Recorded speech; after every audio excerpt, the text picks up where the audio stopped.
Hi everybody, how y'all doing? Okay, this is going to be the first of, I guess, a couple of videos that will be addressing Mike Gibson, USAF.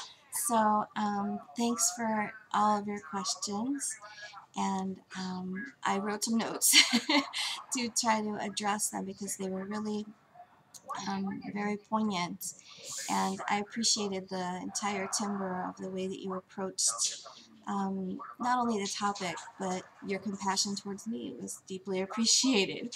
So I had the chance to watch two other videos of yours too, and so I do have a bit of an idea for, you know, how you came to know the faith and things like that. So just getting your point of view on things, and being able to address some of the questions that you had that were a little more specific, because I had been vague, and that was by design actually, because originally that video was intended to simply be an undeclaration of a declaration of my undeclaration, mainly because there's really no gossip and backbiting amongst people. There wouldn't have really been a way for so-and-so to tell so-and-so. And rather than being in the position of having to explain myself to each of my friends who I would talk to, and they would call me, hey, where have you been? It seemed easier to use that medium. It's been, of course, misunderstood in negative ways. Of course, people just think, you know, I did it to get attention or disparage the faith in some kind of a way. And I really appreciated that you considered possibly that I had shared this difficult story because I thought it might benefit others, and that, you know, you said you could see, you know, how difficult it was to share something so personal. And the part of it for me that made it uncomfortable wasn't the fact that I was leaving the faith, or had really, because you mentioned that, as far as you gave that great analogy of like losing an arm and that type of thing. The odd part of it, rather, instead, is that I'm truly not accustomed to talking about my own personal faith in any venue. So why would I pick the most public one to do so? Well, it turned out, first of all, that I'm a vlogger anyhow. So a lot of communication that I send out to people in many different ways and all around the world happens to be through YouTube. Now, yes, I can privatize videos, and I do that for certain people, but there were people in many different communities that I wanted to be able to just let them know what was going on, so that if there was a situation, it would make it less awkward for them, so that they wouldn't mention something that might have been kept only between Baha'is, or if they were like going to invite me to something, you know, like a feast or something that only Baha'is can attend, that they wouldn't have had that confusion. So that's how it began. It never was because I was, well, I mean, I think definitely when it first happened, and that truly was the day that I called Wilmette, there's definitely a sense of um, difference because, you know, it's breaking away from what I had done and believed so strongly and fervently for so many years, taught children in all different kinds of venues. That to suddenly say, and it even seemed sudden to me, you know, no, I no longer believe these tenets or principles, while many of them are, you know, just great social structures, um, or some of them are just really, you know, like basic spiritual truths. Those I'm not saying I don't still agree with, but rather instead the conclusions drawn, and I'll get more into that a little bit as I go along. So that would be the first thing that I would tell you. I had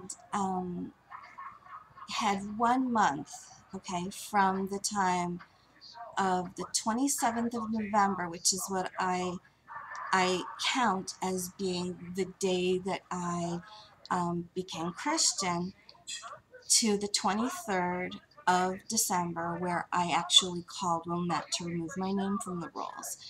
So that's like a Gregorian month. And it's interesting, let me look at my time here, that it wasn't much longer than that for me when I declared. I found out about the faith during the fast, okay? No, wait, excuse me, during Ayamiha, that's right. I found out about the faith during Ayamiha, and by Nowruz 150, I was declared.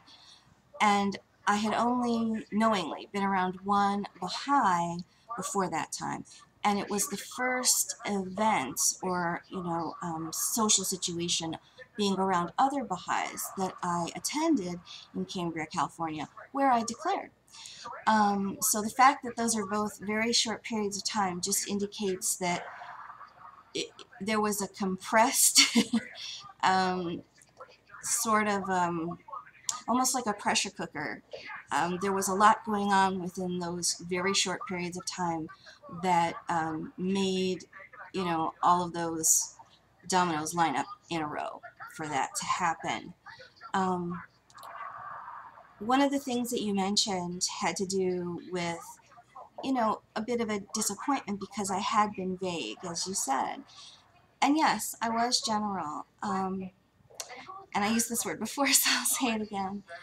One of the reasons why is because I don't seek to say anything negative about the faith, and I would never want to dissuade anybody or even have them think that, as a Baha'i, I would want them to be anything except Baha'i. Okay, and because of that, I didn't want to say those terms upon which my agreement and disagreement came within the faith. I rather decided to reserve those for people who truly wanted to know, so that it was out of a courtesy and kindness and spiritual integrity that people wouldn't, have to be foisted with information that they weren't looking for and found offensive. So that's one of the reasons that it came across that way. In fact, so much so did I want to make that, such a clear break that I actually made a whole new channel just to discuss it, because my first channel, I just used that for business, and it swelled out of hand. And so I tucked everything away into a new channel, and so that's what I've been using it for, is to talk about this new experience that I've been having exploring the Eastern Orthodox Church. So that's been brand new. Speaking of it being brand new, from the 23rd, when I had undeclared, it was my intention that Sunday to go to church for the first time at that Eastern, it's Antiochian, I don't know, Eastern Orthodox, whatever you want to, I don't remember how, it's called Holy Resurrection. I have trouble sometimes remembering the order in which you're supposed to say it. I don't remember. Anyways, it's Holy Resurrection. So I had never been there before. And part of my, you said that you saw, I think maybe in me, like a nervousness or something. It was because it was before I went to church. So I was saying that I was leaving finally, but it was as if to accept something new and sight unseen. The first time I went was that day.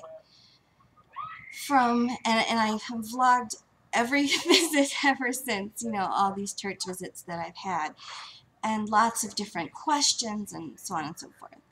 From the first moment that I had even walked up onto the property, I was already having a different experience, because the way that I interacted with the gentleman who just, said hello to me, I was acting differently and felt differently than I had ever before. So once I understood why that was and what was going on, I knew I was at home. So when I walked in, you know, I'd never been in that kind of a church before, ever. I had been in Catholic churches. I'd gone to a variety of them. I'm not going to list them all right now. But the closest that I could say would have been a Roman Catholic church. And they're incredibly different. When I finally walked in, I was immediately at home. There was no question in my mind. And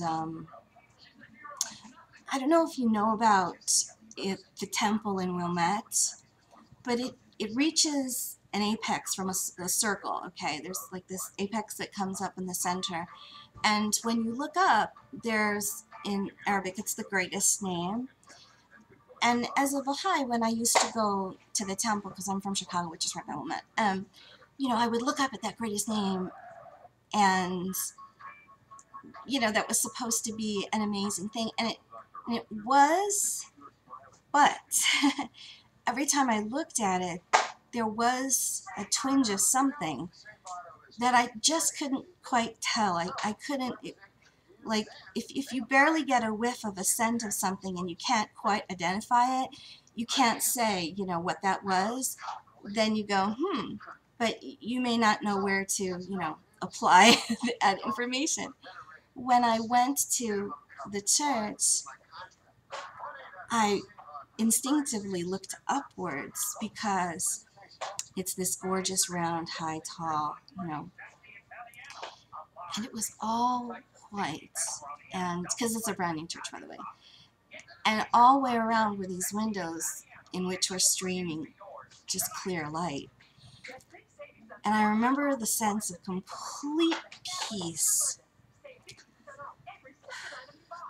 and satisfaction that I had looking up, not seeing the greatest name. There you go, I cry again. So, I know I was at home. So there's a lot more to tell, and I definitely don't have time anymore on this one, I think, to answer any more of the questions. There are going to be a lot of parts. I talk a lot, so you asked great questions, and I really look forward to sharing all of this with you. And it's exciting to see the way that you've been inspired by the Baha'is and the writings, I guess, I'm sure you've read, so it's interesting to see how it's been changing you and really become a good part of your life. So I'm glad to see that. And so I'm going to just keep following my notes and try to make more videos. And of course, they can go back and forth. And look forward to talking with you more. And peace.